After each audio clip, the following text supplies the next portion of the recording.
নমস্কার বন্ধুরা, অর্চনার কিচেনে আপনাদের সবাইকে স্বাগত।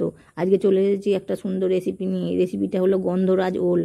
তার জন্য আমি কিছু ওল কেটে নিয়েছি ডুমো ডুমো করে, আর ওইগুলো আমি প্রেসার কুকারে সেদ্ধ করে নেব।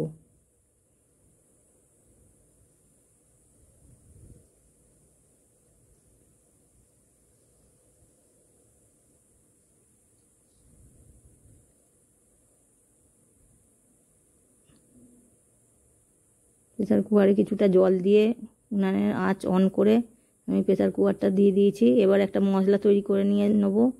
আর তাতে রয়েছে 1 চামচ জিরে, 1 চামচ ধনে, আর হাফ ইঞ্চি আদা, আর একটা লঙ্কা। সেগুলো আমি মশলা তৈরি করে নেব।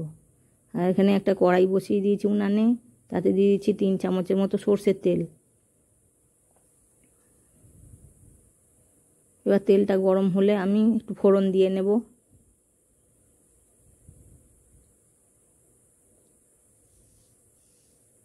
দিয়ে দিচ্ছি গোটা জিরে,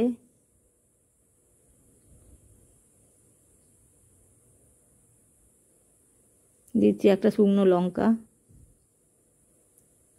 দিচ্ছি একটা তেজপাতা।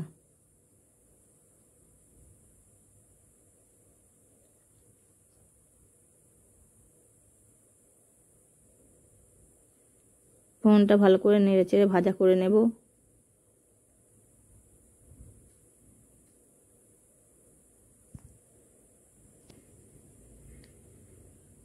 ফোড়নটা আমার ভাজা হয়ে গেছে। এবার বেটে রাখা আদা, জিরে, ধনে আর লঙ্কা বাটাটা দিয়ে দেব।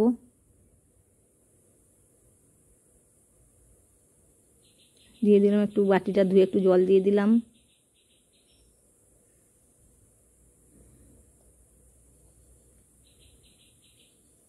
আর দিয়ে দেবো স্বাদ অনুযায়ী লবণ আর হলুদ। আমি এখানে হাফ চামচের মতো হলুদ গুঁড়ো দিলাম, আর লবণ দিলাম স্বাদ অনুযায়ী লবণ দিয়ে দিলাম। দিয়ে মশলাটা একটু নেড়ে চেড়ে নিলাম।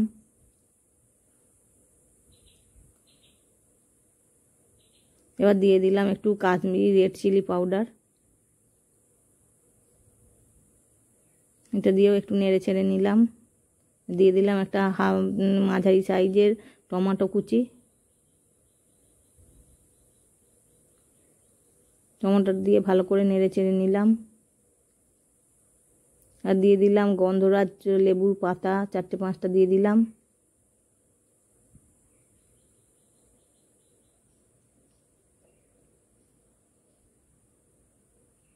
মশলাটা আমার তৈরি হয়ে গেছে। এবার দিয়ে দিলাম সিদ্ধ করে রাখা ওল। ওলের সঙ্গে আর মশলাটা ভালো করে কষিয়ে নিলাম।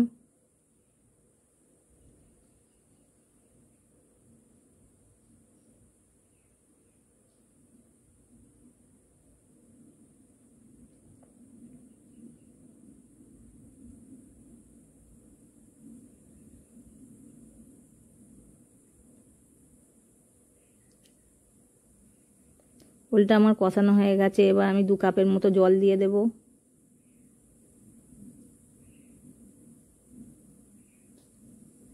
আর দিয়ে দেবো কিছুটা কেটে রাখা, ছোট ছোট করে কেটে রাখা ধনে পাতা।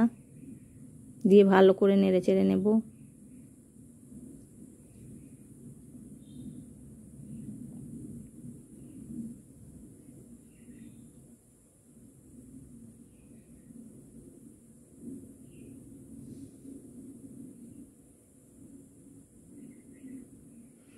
এটা ঝোলটা ফুটে উঠেছে। এবার আমি একটু 1 চামচের মতন গাওয়া ঘি দিয়ে দিলাম। আর দিয়ে দেবো একটু গোটা গুঁড়ো গরম মশলা।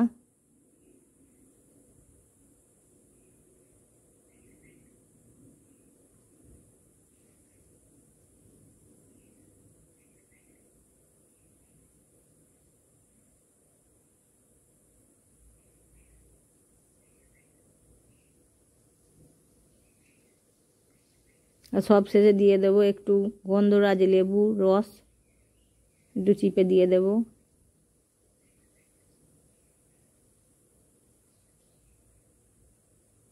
লেবুর রসটা দিয়ে আমি গ্যাসটা অফ করে দেব। গ্যাসের আঁচটা পুরো অফ করে দেব। এবার আমি সার্ভ করে নেব। আমার চ্যানেলের রান্নাগুলো যদি আপনাদের পছন্দ হয়ে থাকে তাহলে চ্যানেলটিকে সাবস্ক্রাইব করে পাশে থাকার অনুরোধ রইল।